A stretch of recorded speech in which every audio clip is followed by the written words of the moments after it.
AITA for cutting off the extras after my daughter said I wasn't her dad anymore. I'm William, 37, and Ava is my daughter.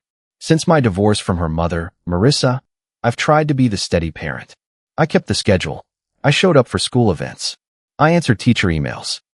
I paid child support on time, covered the expenses listed in our court order, and still kept the ridiculous birthday cards Ava made me when she was little, including one where she drew me with 6 fingers and wrote "Best Dad" in purple marker. For a long time, I believed being steady would be enough. I was wrong about that. The divorce had been ugly in the way a lot of divorces are ugly without becoming a full-scale war. There were accusations, hurt feelings, tense exchanges in parking lots, and several months where every text message felt like it had been drafted for a future courtroom exhibit. But eventually we had a court order, a parenting schedule, child support, rules for school expenses, and a system for splitting certain medical costs. I followed it. Then the extras started. At first, they were small enough that questioning them felt cheap. Marissa would text, "Ava needs $45 for a school thing. Can you send it?"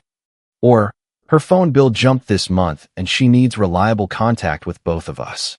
Or, "The activity fee is due before payday. It's not for me, William.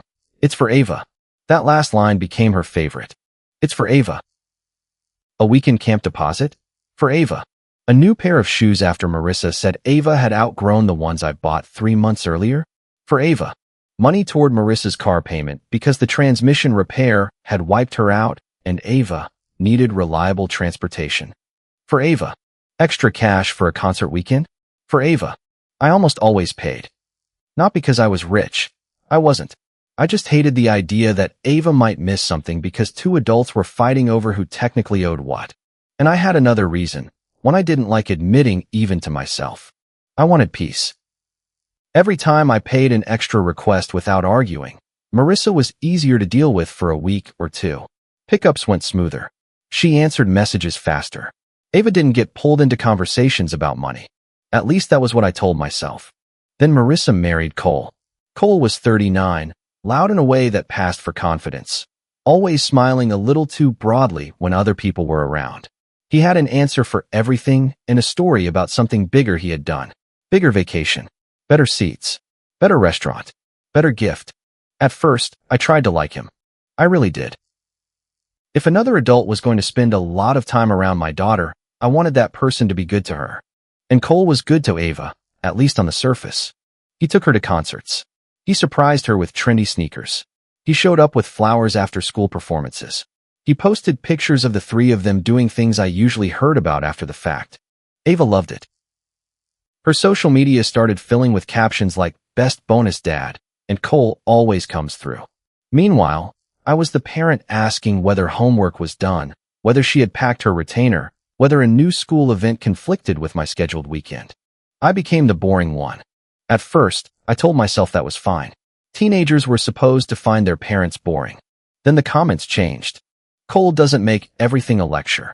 Cole doesn't care if I stay out an extra hour. Cole actually trusts me. And eventually, Mom says you only care about rules and money. That one stuck with me. I asked Marissa about it through the custody app. I wrote, "Ava keeps making comments about me being controlling and cheap. I'm concerned adult disagreements are being discussed with her. Can we keep finances and custody issues between us?" Marissa replied 3 hours later. "She's 14, William. She has opinions. Stop blaming me because you don't like them." I tried again. She's also asked to skip 3 of my last 5 weekends. I want us to encourage the schedule unless there's a real conflict. Marissa wrote, "Don't make this about control. She's just happier here right now." That became another favorite line. Happier here. The missed weekends started with reasonable excuses. A birthday party. A study session. A school activity. Then one Friday afternoon, after I had already bought groceries for the weekend, Marissa messaged me at 4:37 p.m. "Ava doesn't want to come. She's tired. Don't force her." Pickup was at 6. I called Ava. No answer. I texted, "Hey kiddo, I heard you're tired. We can keep it low-key. I already got your favorite takeout for later." She replied 20 minutes later, "I'm staying here." That was it. I didn't drive over and create a scene. I logged the missed parenting time in the app and spent Friday night eating sesame chicken by myself. Jonah, my closest friend, came over that weekend and found me stacking and used soda cans back into the pantry. "You look like somebody canceled Christmas," he said. "Teenager canceled a weekend." Again, I nodded. Jonah knew most of the situation. He was the one person I let hear the angry version of my thoughts before I edited them into something safe enough to send. He leaned against the kitchen counter and said, "You know being calm and being passive aren't the same thing, right?" "I'm not passive." "You're paying for half their lifestyle while they convince your kid you're the problem." "That's not what I'm doing." He looked at me. I knew exactly what that look meant. I changed the subject. A few weeks later, Ava had an award night at school. I got the reminder by email, even though Marissa never mentioned it. I arrived early because I didn't want to risk walking in after things started and giving Ava another reason to say I embarrassed her. I sat near the back. When her name was called, I stood and clapped with everyone else. She looked proud and uncomfortable at the same time, the way 14-year-olds do when adults clap too loudly for them. For 1 second, I saw the little kid who used to run toward me after elementary school concerts. Then the ceremony ended. I found her near the side of the auditorium with Marissa and Cole. Cole was holding a bouquet of pale pink flowers. I recognized the shop ribbon immediately. 2 days earlier, Marissa had texted me, "Award night stuff plus activity, fee came to $185. Can you send it today? I don't want Ava stressing about money before her night." I had sent $200. I hadn't asked for a receipt. Cole handed Ava the flowers and said, "Knew my girl deserved something special." Ava hugged him. Marissa took pictures. I stood 5 feet away, feeling something in me shift. Not explode. Shift. I waited until the picture was over. "You did great tonight," I told Ava. "I'm proud of you." She glanced around like she was worried somebody might see us talking. "Thanks." "We still good for Friday?" I asked. "I figured we could grab dinner after I pick you up." Her expression changed instantly. "Do we have to do this right now?" "Do what?" "Make everything about your schedule." "I'm just confirming the weekend." Marissa stepped closer. "William, not tonight." I looked at her. "Pickup is in 2 days. I'm asking a normal question." Ava folded her arms. "You only care about rules." "That's not true." Cole actually shows up without making everything a lecture. I looked at the flowers in her hands. I almost said it. I almost told her who had actually paid for them. But the hallway was full of parents and students. A teacher was 10 feet away. Ava was still holding a certificate with her name printed across the top. So I swallowed it. "I'm not going to argue with you here," I said. "Good," she replied. "Then don't." Cole gave me a small smile. Not enough for anyone else to notice. Enough for me. He put his hand on Ava's shoulder and said, "Come on, we're celebrating." I drove home angry at him, angry at Marissa, and mostly angry at myself. I had spent years believing silence was protecting Ava, but silence had also left an empty space for other people to fill in the story. Friday should have been my pickup night. I drove to the meeting spot listed in our schedule. Marissa arrived almost 20 minutes late with Ava in the passenger seat and Cole driving. Ava didn't get out. I walked toward the car, stopping a few feet from the passenger door. Marissa lowered her window. "Ava doesn't want to go," she said. I looked at my daughter. Can I hear that from her? Ava opened the door so hard it bounced once. She stepped out onto the driveway beside my car and said, "Why do you keep doing this?" "Doing what?" "Forcing me to come with you. I'm showing up for my scheduled weekend. You don't listen to anything I say." "I'm listening now." That was when she screamed it. "You're not my dad anymore. Cole is the only real man in my life." The words were loud enough that a neighbor across the street looked over from his garage. I felt my face go hot. Marissa got out of the car, but didn't tell Ava to stop. Cole stayed behind the wheel. Ava kept going. "He actually wants me around. He doesn't make everything about money and rules." Mom was right. You only do stuff so you can control people. I looked at Marissa. She said, "Maybe you should finally listen to how she feels." Cole stared forward, jaw tight, performing restraint. I could have lost it. I could have shouted every number I remembered, every extra transfer, every last-minute rescue, every time I had paid something because Marissa used Ava's name like a password to my bank account. Instead, I looked at my daughter. I heard you. She seemed almost disappointed that I didn't fight back. Then I looked at Marissa. And I'm done paying to be erased. Marissa frowned. What does that mean? It means exactly what I said. I got into my car and left. I didn't stop child support. I didn't cancel anything required by the court order. I didn't touch Ava's health coverage, verified school charges, or anything else I was legally or ethically responsible for. What I did that night was sit at my kitchen table with my laptop, a glass of water, and 3 years of bank activity. For the first time, I separated support from peacekeeping. Child support stayed. Court-ordered school expenses stayed. Medical coverage stayed. Everything else got reviewed. Marissa's car supplement? Canceled. The extra amount I had been sending for the family phone plan? Canceled. Automatic weekend cash? Canceled. The recurring transfer marked Ava Extras that had somehow grown from $100 a month to $300? Canceled. A streaming package Marissa once said Ava needed for school documentaries? Canceled. I found charges I had forgotten I was even covering. At 11:18 p.m., I sent Marissa an email. Effective immediately, I will continue all child support and expenses required under our order. Any additional request must include an invoice, receipt, school communication, payment portal link, or other written verification. I will pay verified child-related expenses directly whenever possible.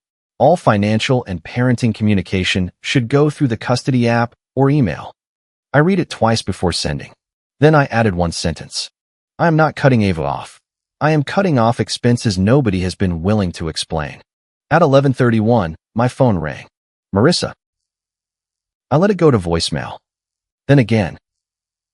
At 11:39, she texted, "Are you serious right now?" I didn't respond. At 11:44, she is 14. At 11:52, you're punishing your own daughter because your ego got bruised. I replied through the custody app. I will continue all required support. Send documentation for additional expenses. She called me petty. I did not answer. At 6:13 the next morning, somebody started pounding on my front door. I thought there had been an accident. I opened it and found Marissa standing there in sweatpants and sandals, hair pulled into a messy knot, face pale. Where is he? She asked.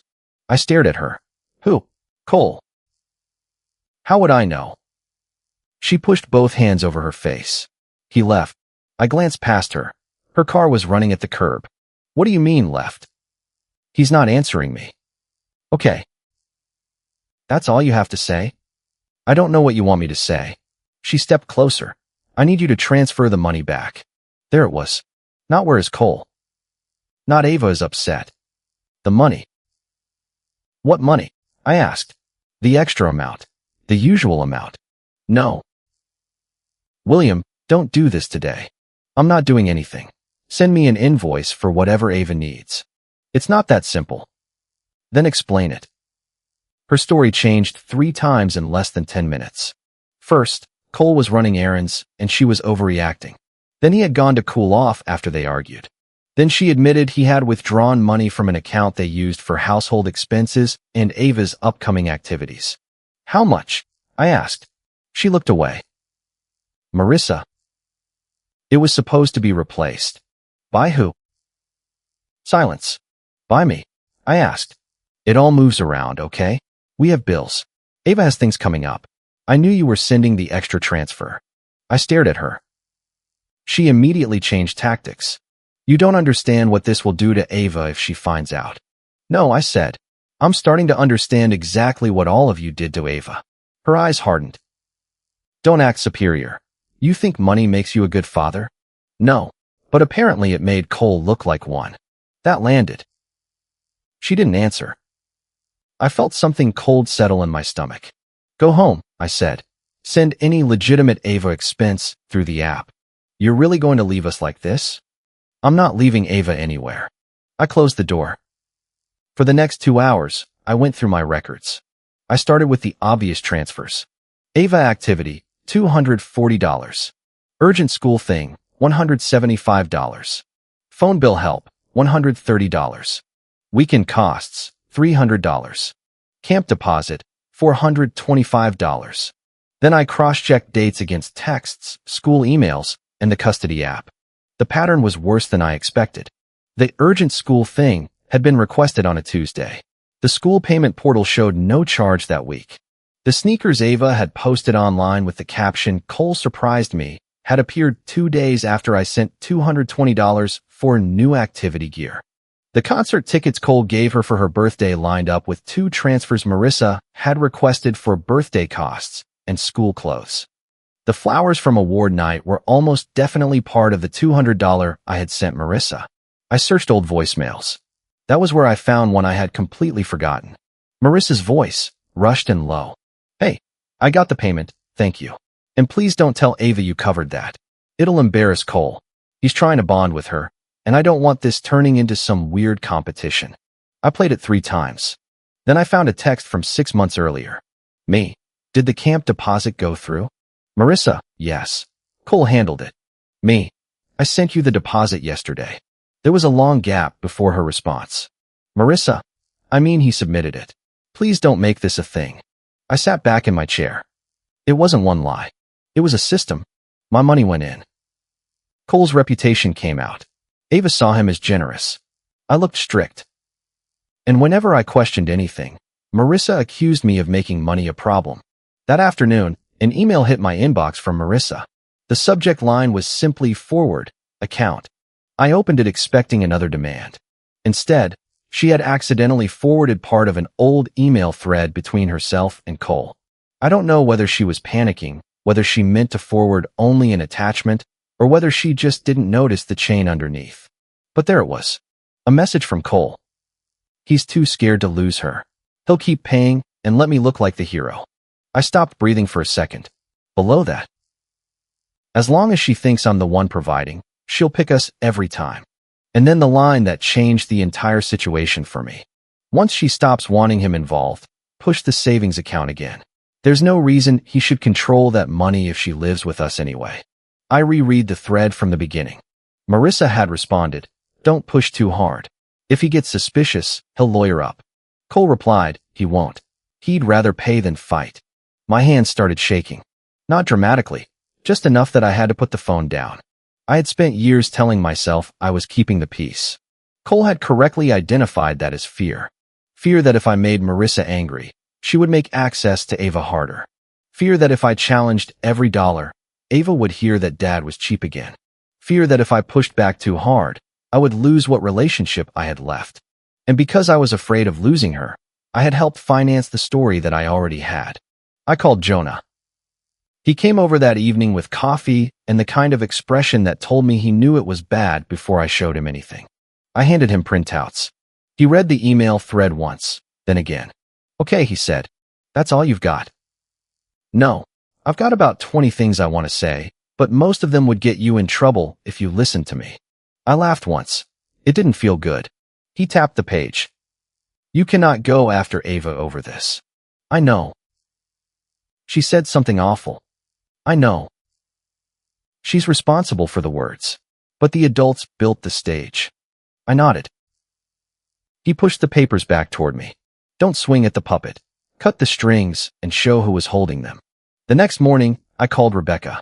Rebecca was a family lawyer who had advised me once before when Marissa started changing pickup times without notice. She was 48, direct, unsentimental, and almost aggressively allergic to emotional language. I gave her the short version.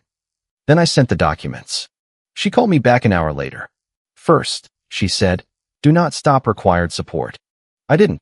"Good. That keeps you clean." "Second, from now on, if it is not documented, it does not exist."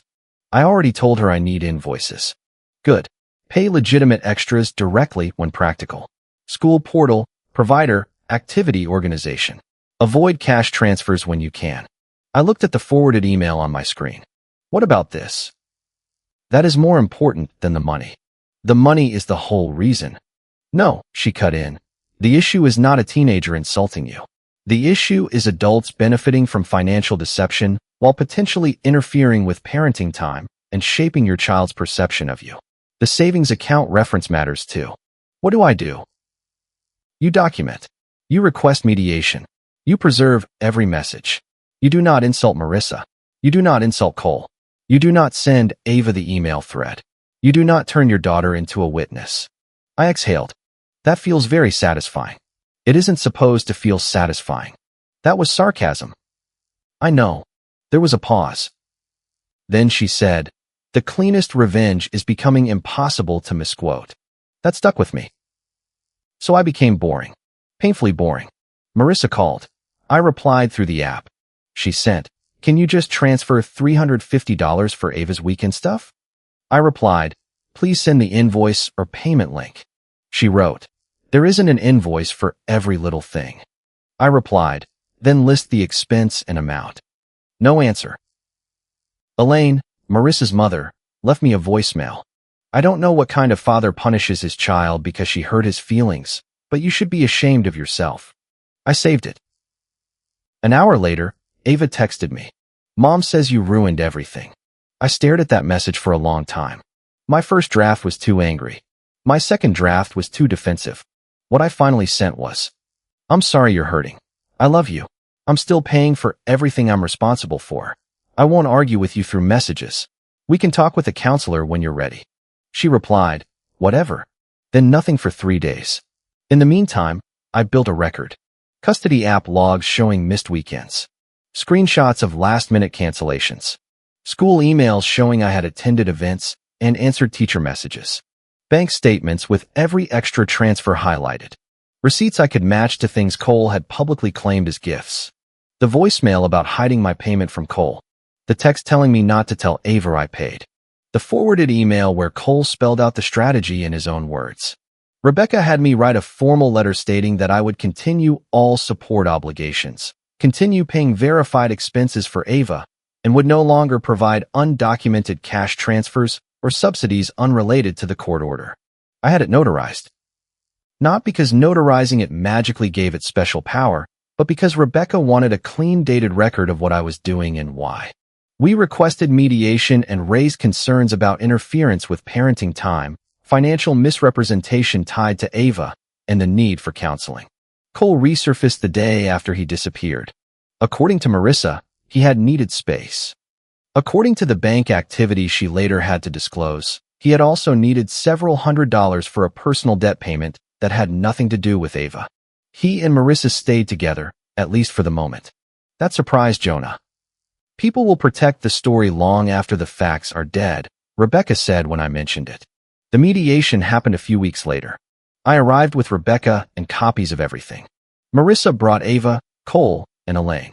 The mediator was a woman in her 50s with the calm voice of someone who had heard every version of every family disaster. Before we started, she made it clear that the purpose was to address parenting time, communication, expenses, and Ava's welfare. Not to decide who was the better human being. Marissa began crying within 5 minutes. Not loudly. Just enough.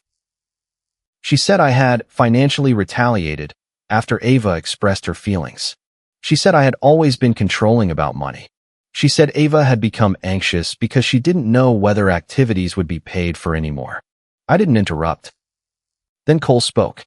He leaned back in his chair and said, the problem is William keeps score. Everything is transactional with him. A real father doesn't keep receipts. Ava sat beside Marissa with her arms crossed. Elaine looked at me like the verdict had already been delivered. I glanced at Rebecca. She gave me a small nod. So I put the first bank statement on the table. You're right, I said. A real father shouldn't have to keep receipts. But a real father also shouldn't have another man taking credit for them. Cole's face changed. Just a little. I started with the award night flowers. 2 days before Ava's event, Marissa asked me for $200 for award night stuff plus activity fee. I sent it. The florist purchase was made the next day.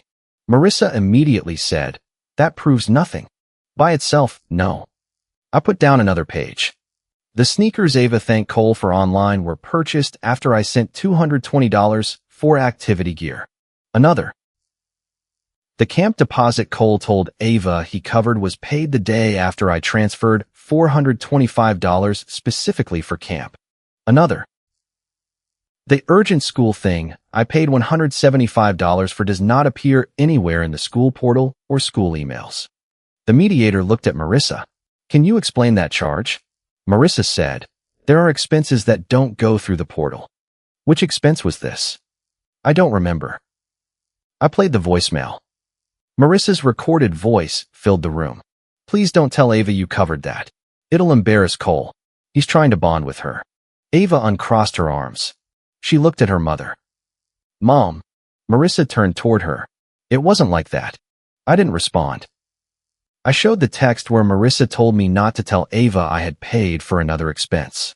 Then the school emails showing I had attended parent meetings and award nights Marissa later implied I had skipped.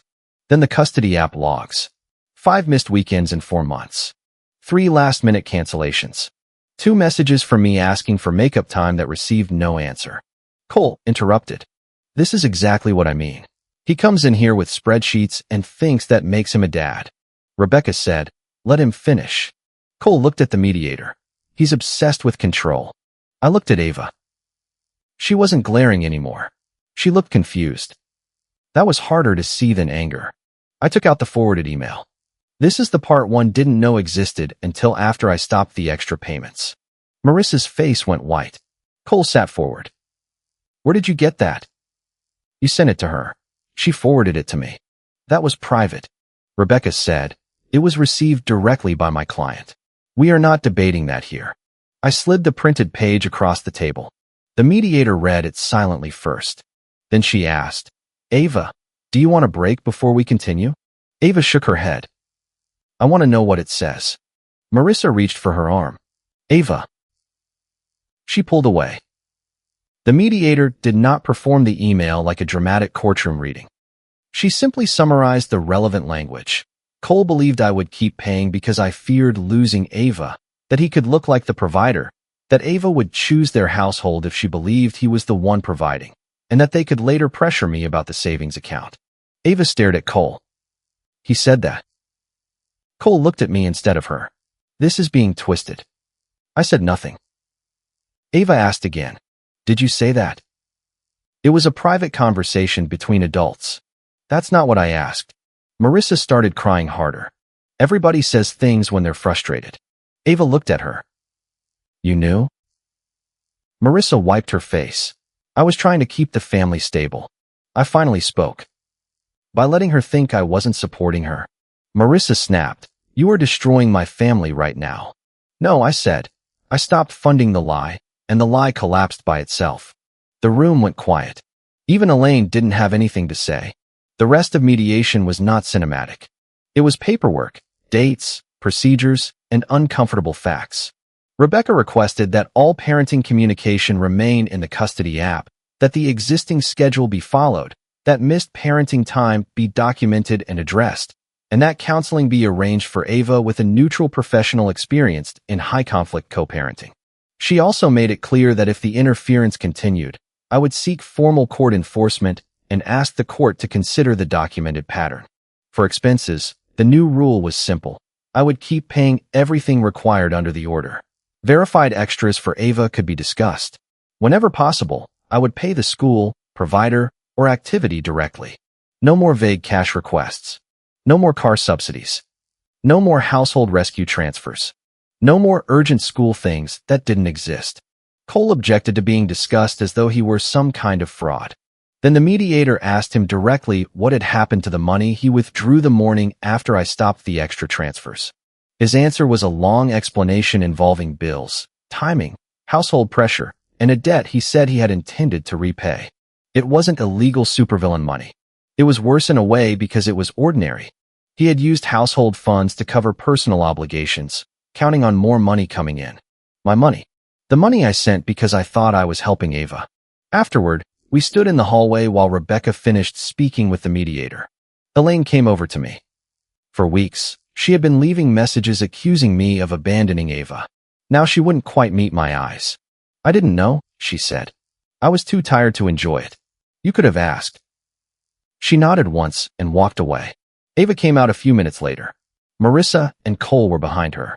Cole said, "Come on, we're leaving." Ava stopped. "I'm riding with Mom." "I'm driving." "Then I'm riding with Grandma." Cole looked at Marissa. Marissa looked exhausted. Nobody argued. Ava didn't come to me either. That mattered. The truth didn't magically fix us. It just removed the lie that had been sitting between us.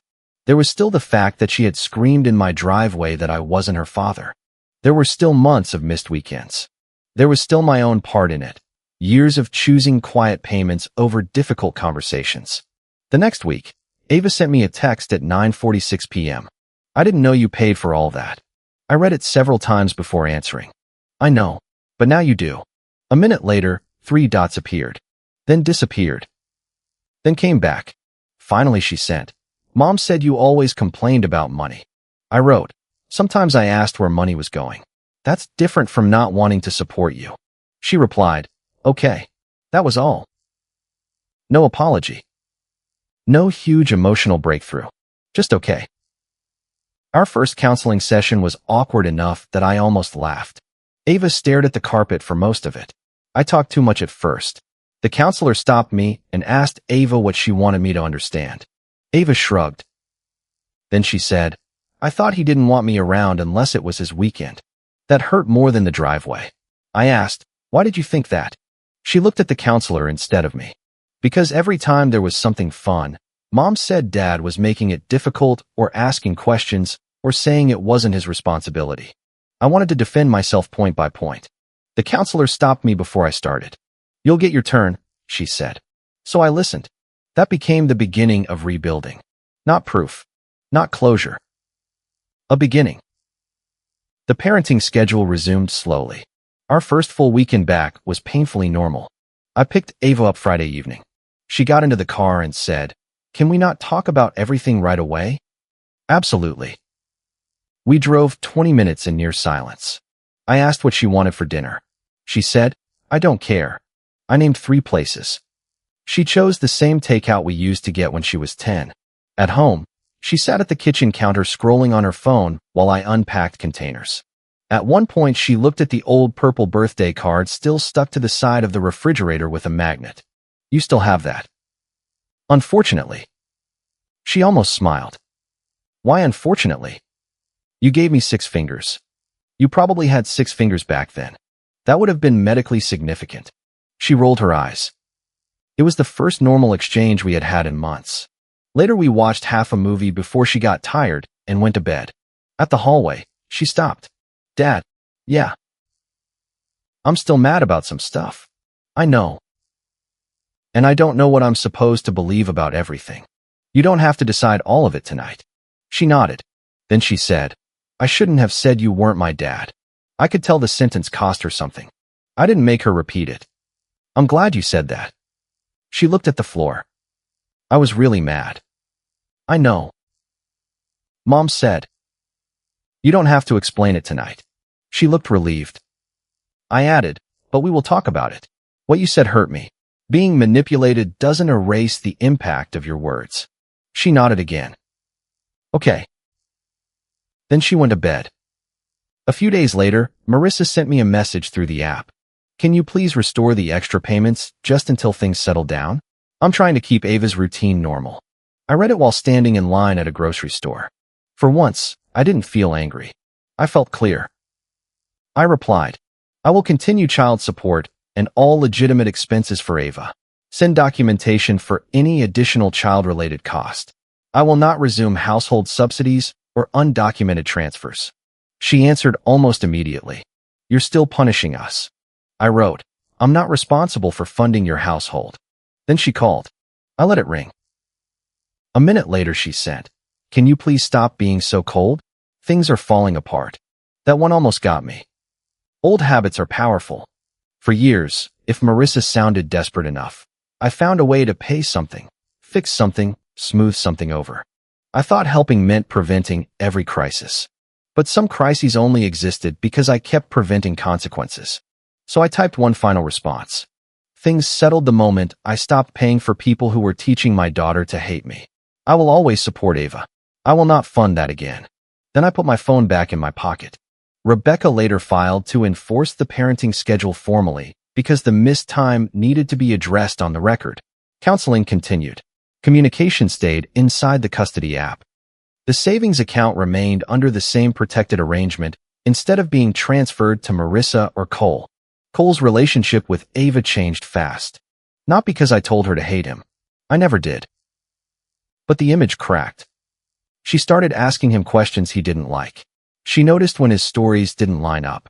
She stopped treating every gift as proof of character. Marissa became much more careful with what she put in writing. The vague emergencies almost disappeared once every request required documentation. Funny how that worked. Elaine stopped leaving me accusatory voicemails. Jonah took credit for the entire strategy, even though his main contribution had been one good sentence and several bad ideas I ignored. And Ava and I kept doing the unglamorous work. Counseling. Scheduled weekends. Short conversations. A few arguments. A few apologies. Long car rides where neither of us knew what to say. Takeout on Fridays. I stopped trying to win against Cole because, eventually, I understood that winning was never supposed to mean making Ava choose me.